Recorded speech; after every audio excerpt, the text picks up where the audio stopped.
Many sessions of physiotherapy? Lost count. Lost count.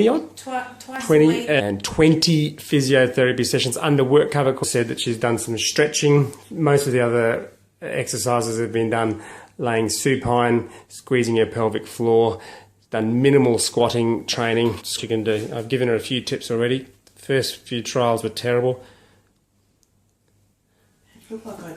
Okay, that's Anna's best attempt after 20 physiotherapy sessions. I'm just going to talk to you for a second, Anna. So Anna is a lady that we saw. How long ago was it, Anna? It was early January. Early January, yep. Yeah. And you've seen the video that we did of Anna's movement before. Okay, show me what you can do now, Anna, with your movement training. Wow. Look at that. Okay. What a difference. The other thing you can do, Anna, is just point your arms up towards the roof, or towards the wall, just for counterbalance. Yeah. And the other thing is to keep your head looking up.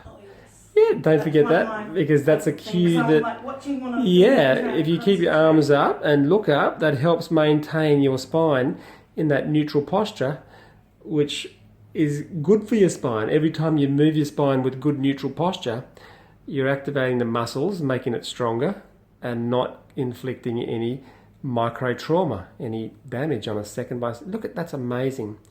All right, just have a sit there comfortably now.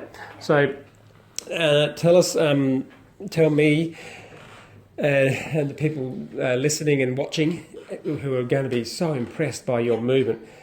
How many weeks of training did you do? I believe it was probably 8 weeks. 8 weeks of training. Yep. I've done 1 week. The 11th of April. Yep. I went back. And what was it like in the beginning when you first went there and started focusing on movement patterns and coordination? At the very start, it was mentally challenging. Yep. Because of the new movement. Yeah. And had anyone coached you or trained you like that before? Like you had lots of physiotherapy? No. It was brand new. Brand new. The movements were brand no one new. Approached your rehabilitation in that way? No. It was. And tell me, how many times did you go to the physiotherapist beforehand? I was going twice a week for 2-3 months. Yeah, that's right. I think we calculated around about 20 physiotherapy sessions. Easily. And they never got you to practice the movement patterns that allow. Not like physically doing like as physical. Just simple movement patterns, and no one focused on that. And my theory is that that's why you never got better. That's why you continue to suffer pain. And straight away, I started feeling like stronger, I guess. Once you started doing the training, core strength, because up. That makes sense. I know that's what I was working with the other physio, and I could feel I was getting like the core strength was building up, but but it's not being applied to real life activities. Yeah. And I give the example is that if you wanted to learn how to play golf, and we worked on all those strength things that are required to play golf, but we never gave you a golf club, you would never be able to hit a golf ball. No matter how much training you do at strengthening, ultimately you've got to get a golf club in your hand and practice hitting a golf ball in order to be good at hitting a golf ball. And that's the difference between movement training, which is what you've done at the Functional Movement Training Centre, compared to physiotherapy and Pilates and yoga. They're very different types of training. They both have their place. But if you don't actually learn how to move well, you can't live your daily life.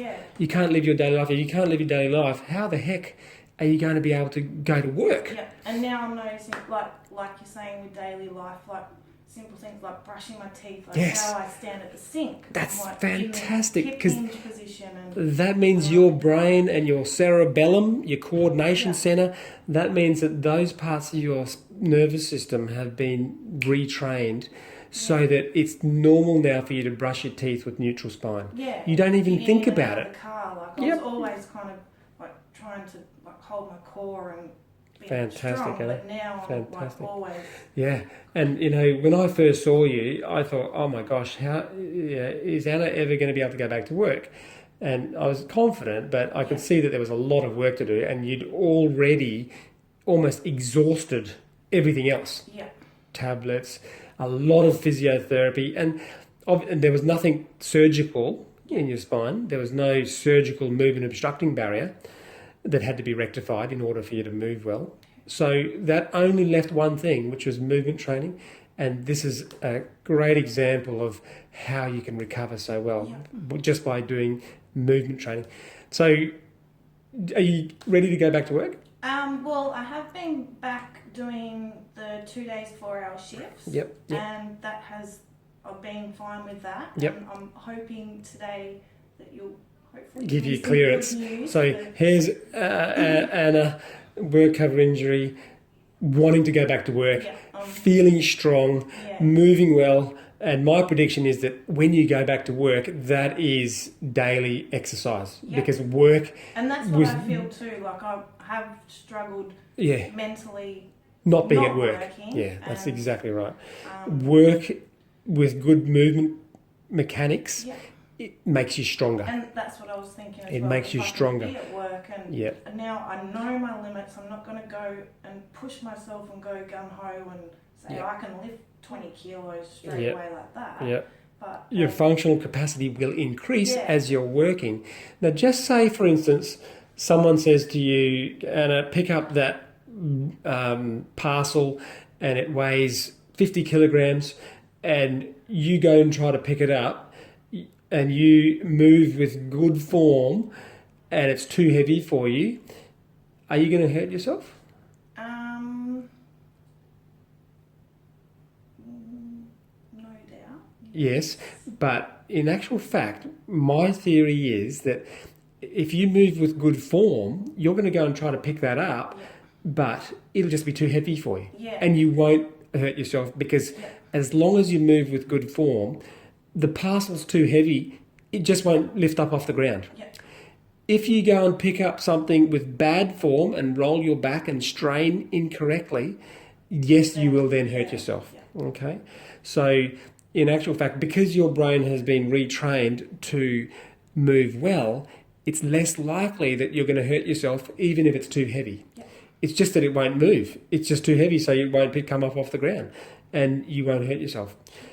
It doesn't matter if the parcel weighs it doesn't matter if it was a biro or a paperclip.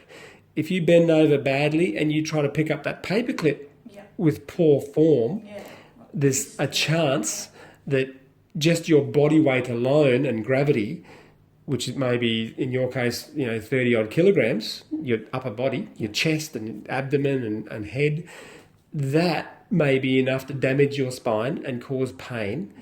Just picking up a paperclip. If you move badly, if you roll your back, and you now have the ability to move really well without rolling your back. Awesome. Now, that is a fantastic story. And are you happy for me to share that story with other patients? Yeah, because they can learn from that, Definitely. Okay, thanks so much, Anna. I'm really proud of you.